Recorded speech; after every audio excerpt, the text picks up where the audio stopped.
intensidade da pena importa? O tipo de punição ou a quantidade de anos que um criminoso vai passar na cadeia pelo delito que cometeu tem algum impacto nas taxas de criminalidade? Você já deve ter ouvido muitas opiniões a respeito disso na mídia ou nas universidades. É uma questão relevante num país onde ocorrem 60 mil homicídios todos os anos e onde os dados oficiais falam de uma população penitenciária que já teria ultrapassado os 700 mil presos. Esse aparente fracasso do sistema de justiça criminal brasileiro dá ensejo para os mais variados discursos. Tem gente, por exemplo, que diz que aumentar a quantidade de anos na punição de determinado delito não contribui em nada para a sua redução. Outras pessoas querem abolir qualquer forma de encarceramento como algo que não produz qualquer efeito direto positivo para a sociedade. Tem até aquelas pessoas que dizem que a pena, na verdade, aumenta a quantidade de crimes, porque afasta o sujeito da família, a cadeia não ressocializa, os jovens têm mais motivos para ingressar no mundo do crime. Discutir esse assunto é complexo porque as pessoas têm dificuldade de separar as coisas. Analiticamente, a gente precisa ter em mente que a pena tem pelo menos 4 funções na sociedade moderna, que produzem diferentes resultados com níveis distintos de eficácia. A pena é retributiva, incapacitante, dissuasória e ressocializadora. A pena é retributiva porque justiça é dar a cada um o que lhe é devido. Isso significa que algum desejo de vingança é absolutamente natural em qualquer vítima de crime ou delito. A necessidade que a gente sente que alguém precisa sofrer pelo mal que nos causou é inerente à nossa razão enquanto seres humanos. As pessoas costumam desprezar isso como se fosse um mero desejo de vingança que precisasse ser reprimido, mas esquecem que isso é uma necessidade humana básica. Antes do Estado moderno, essa necessidade tinha de ser aplacada pelas próprias vítimas. Na Grécia ou na Roma Antiga, por exemplo, o julgamento e a aplicação da pena se davam em função da multidão. Aquele que era ofendido tinha a obrigação de capturar o ofensor e elencar um número suficiente de testemunhas a seu favor.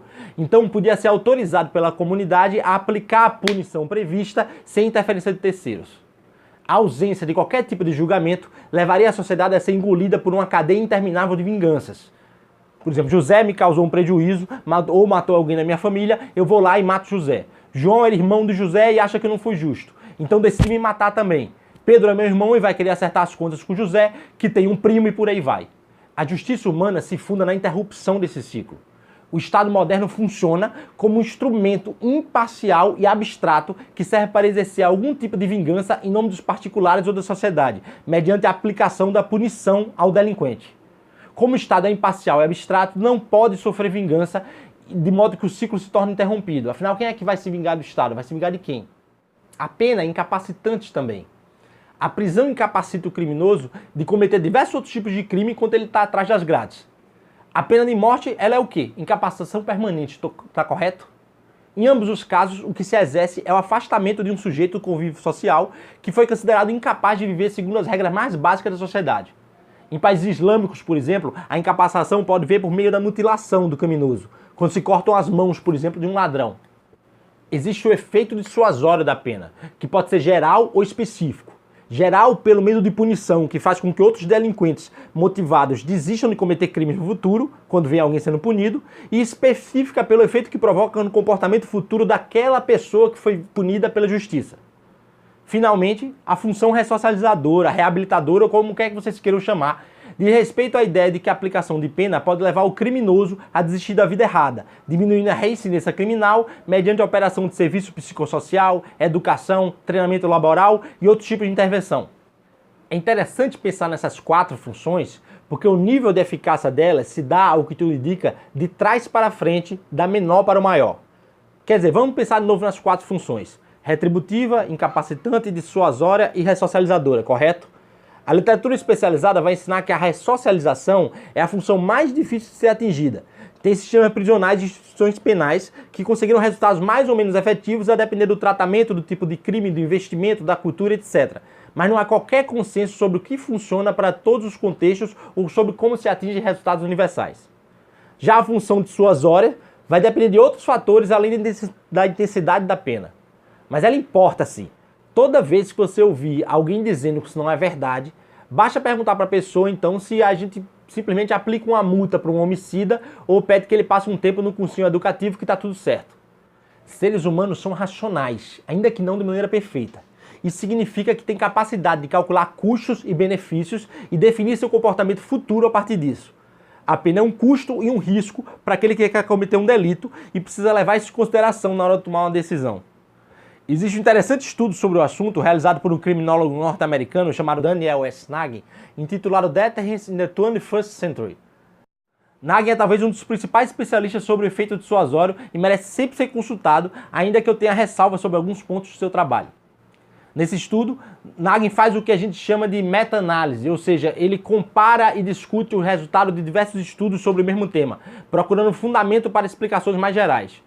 Basicamente o que ele vai dizer é que em termos de dissuasão, a presença ostensiva de um oficial da lei conta mais que a celeridade da apreensão e do julgamento, que por sua vez conta mais que a intensidade da pena.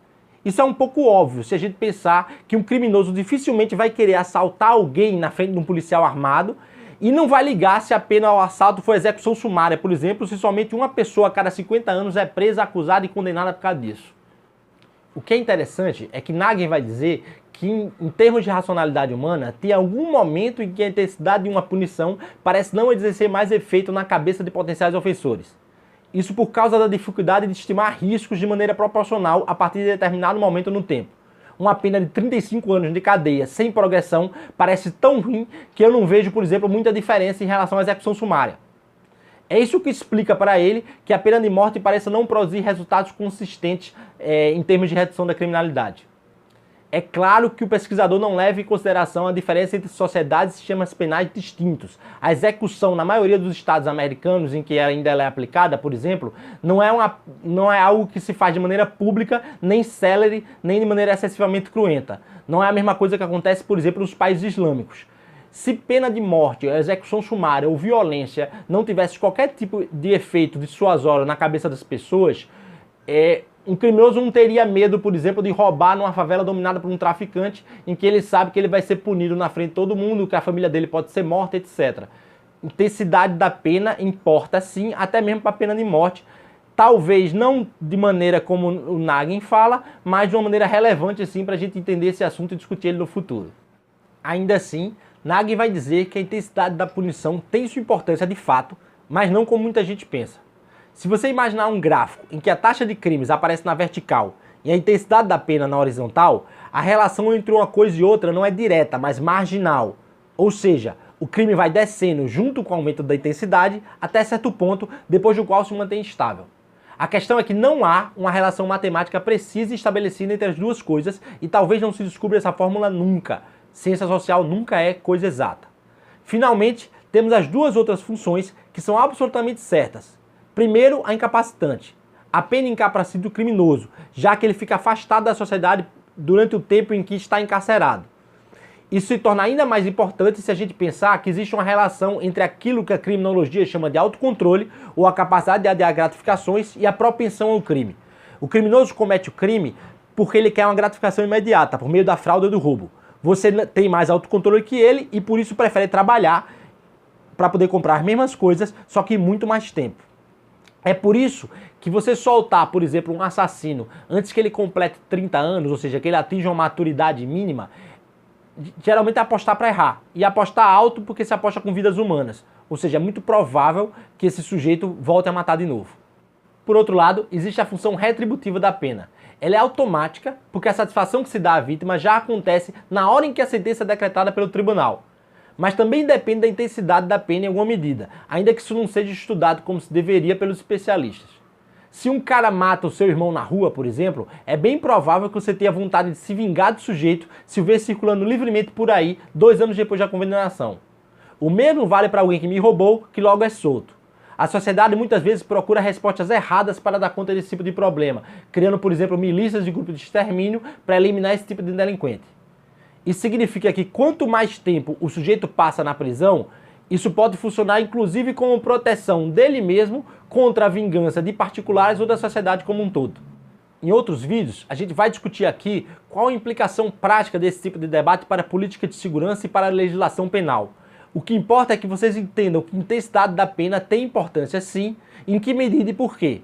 Por hora vamos ficar por aqui. É isso aí, pessoal. Tamo junto. Eu sou o Eduardo Matos de Alencar e esse aqui é o Paladino. Até mais.